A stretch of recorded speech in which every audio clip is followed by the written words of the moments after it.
तो मेरे प्यारे शेर और शेरनियाँ, आप लोगों को तांडव क्लासेस यूट्यूब चैनल पर स्वागत है।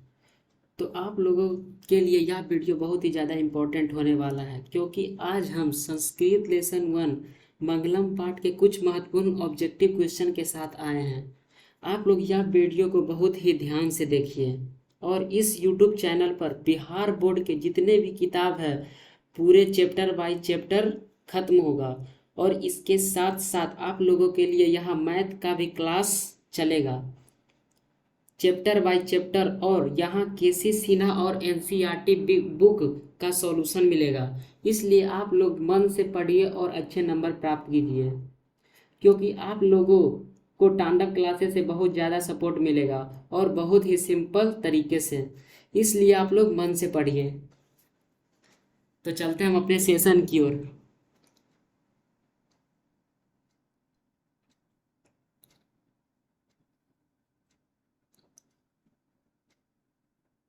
संस्कृत लेसन वन मंगलम पाठ के ऑब्जेक्टिव क्वेश्चन है। मंगलम पाठ कहाँ से संकलित है? तो मंगलम पाठ कहाँ से संकलित है? तो मंगलम पाठ ऑप्शन नंबर सी उपनिषद से संकलित है। सेकेंड क्वेश्चन की ओर चलते हैं। महान से भी महान क्या है? तो महान से महान क्या है? हमारे बुक में क्या है महान से महान? तो महान से महान आत्मा है। क्या है? महान से महान आत्मा, ऑप्शन नंबर ए याद रखिएगा। थर्ड क्वेश्चन की ओर चलते हैं। सूक्ष्म से सूक्ष्म कौन है? तो सूक्ष्म से सूक्ष्म कौन है? आत्मा। सूक्ष्म से सूक्ष्म क्या है? आत्मा, ऑप्शन नंबर ए याद रखिएगा।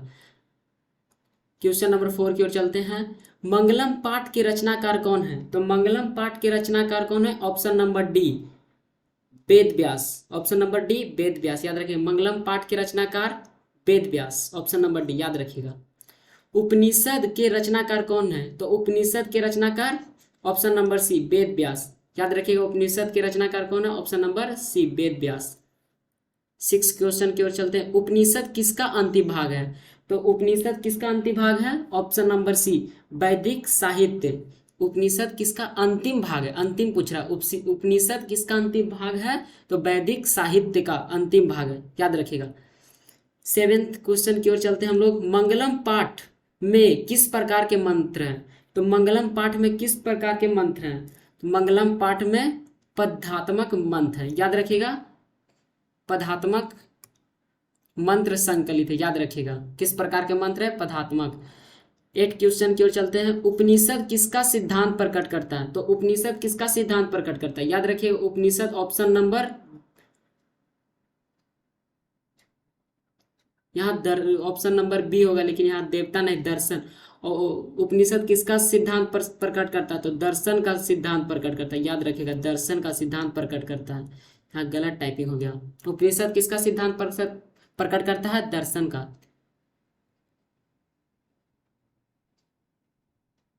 क्वेश्चन नंबर 9 की ओर चलते हैं। किसे बस में नहीं किया जा सकता? तो किसे बस में नहीं किया जाता? आत्मा को बस में नहीं किया जा सकता, याद रखिएगा। ऑप्शन नंबर ए आत्मा को कभी बस में नहीं किया जा सकता, क्योंकि आत्मा हमारे हृदय के अंदर रहता है, शरीर के अंदर, याद रखिएगा।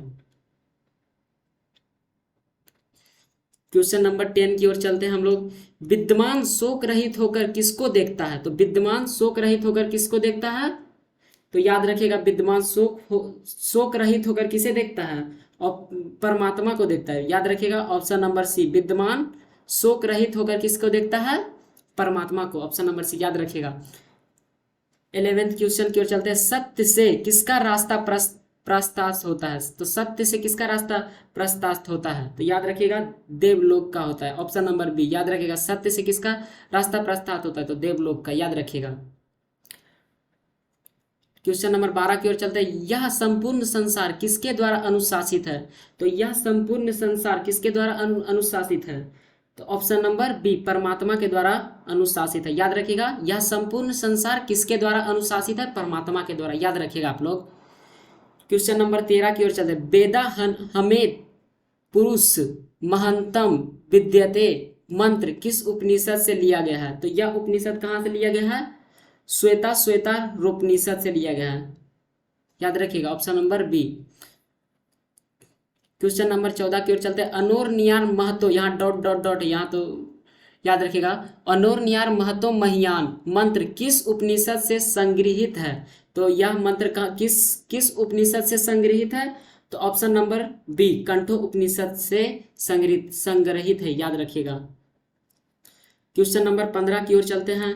नदियां नाम और रूप को छोड़कर किसमें मिलती है? तो नदियां नाम और रूप को छोड़कर कहाँ मिलती है? ऑप्शन नंबर ए, समुद्र में मिलती है।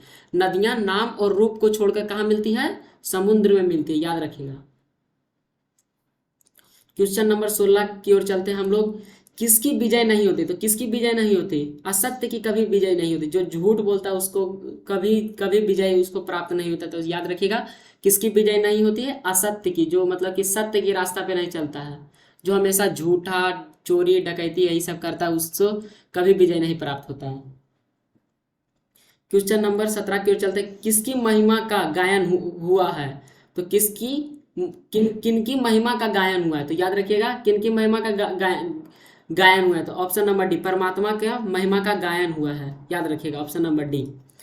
क्वेश्चन नंबर 18 की ओर हम लोग चलते हैं। सबसे बड़ा खजाना क्या? तो सबसे बड़ा खजाना क्या है? ऑप्शन नंबर डी, सत्य सबसे बड़ा खजाना। तो सत्य सबसे बड़ा खजाना, याद रखिएगा।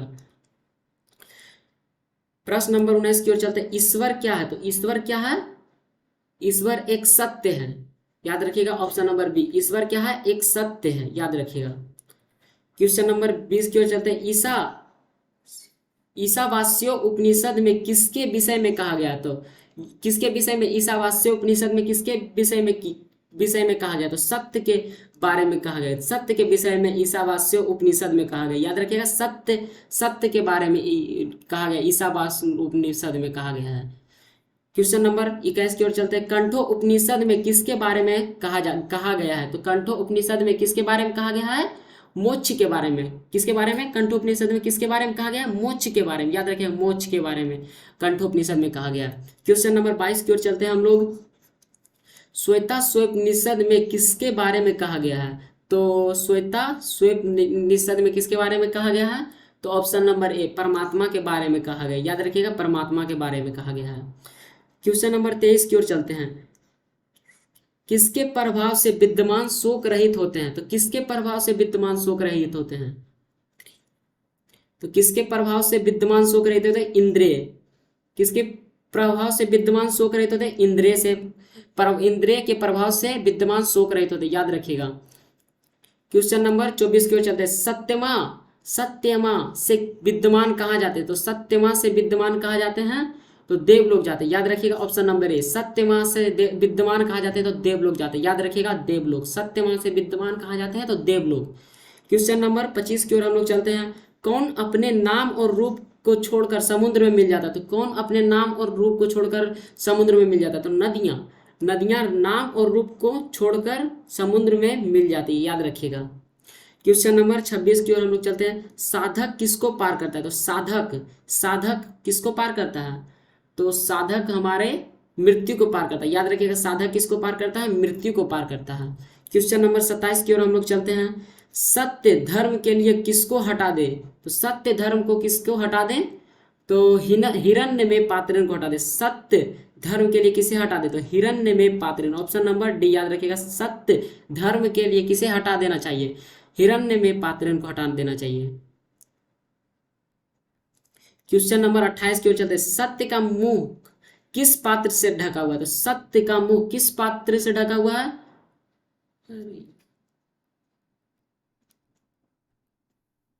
सत्य का मुंह हमारे हिरण्य में पात्र से ढका हुआ। यहाँ पर गलत, यहाँ पर लगता ऑप्शन ही नहीं दिया हुआ है, तो ये गलत है पूरा।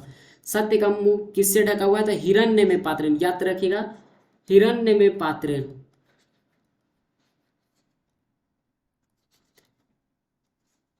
सत्य का मुंह किस पात्र से ढका हुआ है? तो हिरण्य में पात्र से, याद रखिएगा, सत्य का मुंह किस पात्र से ढका हुआ है? हिरण्य में पात्र, याद रखिएगा। क्वेश्चन नंबर 29 की ओर हम लोग चलते हैं। नदियां क्या छोड़कर समुद्र में मिल जाती है? तो नदियां क्या छोड़कर समुद्र में मिल जाती है? तो नाम। नदियां क्या छोड़कर समुद्र में मिल जाती है? तो नाम को छोड़कर समुद्र में मिल जाती है। नाम याद रखिएगा, नदियां क्या छोड़कर समुद्र में मिल जाती है? तो नाम को छोड़कर समुद्र में मिल जाती है, याद रखिएगा। क्वेश्चन नंबर 30 की ओर चलते हैं। प्राणियों के हृदय रूपी गुफा में कौन बंद होता है? तो प्राणियों के हृदय रूपी गुफा में कौन बंद होता है? तो आत्मा। प्राणियों की हृदय रूपी गुफा में कौन बंद होता है? तो आत्मा बंद होता है। तो ऑप्शन नंबर सी याद रखिएगा। क्वेश्चन नंबर 31 की ओर चलते हैं। नदियां कहाँ जाकर मिलती है? तो नदियां कहाँ जाकर मिलती है? तो ऑप्शन नंबर बी, समुद्र में जाकर नदियां मिलती है, याद रखिएगा। नदियां कहाँ जाकर मिलती है? तो समुद्र में, याद रखिएगा। क्वेश्चन नंबर 32 की ओर हम लोग चलते हैं। किसकी जय होती है? तो किसकी जय होती है? तो सत्य की हमेशा जय होती है, याद रखिएगा। Option number D. किसकी जय होती है? तो सत्य की, याद रखिएगा। ऑप्शन नंबर डी, सत्य की जय होती है, हमेशा सत्य की जय होती है। क्वेश्चन नंबर 33 की ओर हम लोग चलते हैं। किसका मुख सोने के पात्र से बंद है? तो किसका मुख सोने के पात्र से बंद है? तो सत्य का मुंह सोने के पात्र से बंद है, याद रखिएगा। सत्य का मुंह सोने के पात्र से बंद है। क्वेश्चन नंबर 34 की ओर हम लोग चलते हैं। ब्राह्मण का मुख किससे ढका है? तो ब्राह्मण का मुख किससे ढका हुआ है? तो ब्राह्मण का मुख, ऑप्शन नंबर सी, सोने से ढका हुआ है, याद रखिएगा। ऑप्शन नंबर सी, सोने से ढका हुआ है। ब्राह्मण का मुख किससे ढका हुआ है? सोने से, याद रखिएगा। क्वेश्चन नंबर 35 को चलते हैं। विद्वान अपना नाम छोड़कर किसमें मिल जाता है? तो विद्वान अपना नाम को छोड़कर किसमें मिल जाता है? तो परमात्मा में मिल जाता है। ऑप्शन नंबर सी, याद रखिएगा। परमात्मा में विद्वान अपना नाम छोड़कर परमात्मा में मिल जाता है, याद रखिएगा। क्वेश्चन नंबर 36 की ओर हम लोग चलते हैं। ऋषि लोग देवलोक की प्राप्ति के लिए किस मार्ग को अपनाते? तो ऋषि लोग देवलोक की प्राप्ति के लिए किस मार्ग को अपनाते हैं? तो ऑप्शन नंबर बी, सत्य मार्ग को अपनाते हैं, याद रखिएगा। ऋषि लोग देवलोक की प्राप्ति के लिए किस मार्ग को अपनाते हैं? तो सत्य मार्ग को अपनाते हैं। सत्य यानी कि सत्य बोलते हैं और सभी को मतलब कि यही सब करते हैं। तो ऋषि लोग देवलोक की प्राप्ति के लिए किस मार्ग को अपनाते हैं? तो सत्य मार्ग को अपनाते हैं। क्वेश्चन नंबर 37 की ओर हम लोग चलते हैं। हिरण्य में पात्रेण सत्य धर्म उपनिषद का मंत्र है। हिरण्य में पात्रेण सत्य धर्म उपनिषद का मंत्र है। यह मंत्र किसका है? तो ऑप्शन नंबर सी, ईशावास्य उपनिषद से। किससे? हिरण्य में पात्रेण सत्य धर्म उपनिषद का मंत्र है, ईशावास्य उपनिषद से है, याद रखिएगा। Option number C. Question number 38 की ओर हम लोग चलते हैं। उपनिषद के अंतिम भाग में किसका सिद्धांत प्रकट है? तो उपनिषद के अंतिम भाग में किसका सिद्धांत है? तो ऑप्शन नंबर ए, दर्शन शास्त्र का। उपनिषद के अंतिम भाग में किसका सिद्धांत प्रकट है? तो दर्शन शास्त्र का सिद्धांत प्रकट है। ऑप्शन नंबर ए, याद रखिएगा। क्वेश्चन नंबर 39 की ओर चलते हैं। आदित्य का पर्यायवाची क्या होता है? तो आदित्य का पर्यायवाची क्या होता है? तो आदित्य का पर्यायवाची सूर्य होता है। तो ऑप्शन नंबर सी, आदित्य का पर्यायवाची सी, सूर्य होता है, याद रखिएगा। क्वेश्चन नंबर 40 की ओर चलते हैं। सत्यमेव जयते किस उपनिषद का मूल मंत्र है? तो सत्यमेव जयते किस उपनिषद का मूल मंत्र है? तो याद रखिएगा, आप लोग याद रखिएगा। सत्यमेव जयते किस उपनिषद का मूल मंत्र है? तो मुंडकोपनिषद। सत्यमेव जयते किस उपनिषद का मूल मंत्र है? तो मुंडकोपनिषद, याद रखिएगा। मुंडकोपनिषद। क्वेश्चन नंबर 41 की ओर चलते हैं। किसकी गुफा में आत्मा निहित है? तो किसकी गुफा में आत्मा निहित है? तो जीवों के शरीर रूपी गुफा में, याद रखिएगा। ऑप्शन नंबर सी, किसकी गुफा में आत्मा निहित है? तो जीवों के शरीर रूपी गुफा में, याद रखिएगा। क्वेश्चन नंबर 42 की ओर चलते हैं। मंगलम पाठ में कुल कितने मंत्र पद है? तो मंगलम पाठ में कुल कितने मंत्र है? तो हमारे मंगलम पाठ में 5 मंत्र संकलित है, याद रखिएगा। ऑप्शन नंबर ए, 5 मंत्र संकलित है, याद रखिएगा। 5 मंत्र। क्वेश्चन नंबर लास्ट क्वेश्चन था, इसलिए अगर आप लोगों को यह वीडियो अच्छा लगे तो लाइक और सब्सक्राइब करते रहिएगा और शेयर भी करते रहिएगा।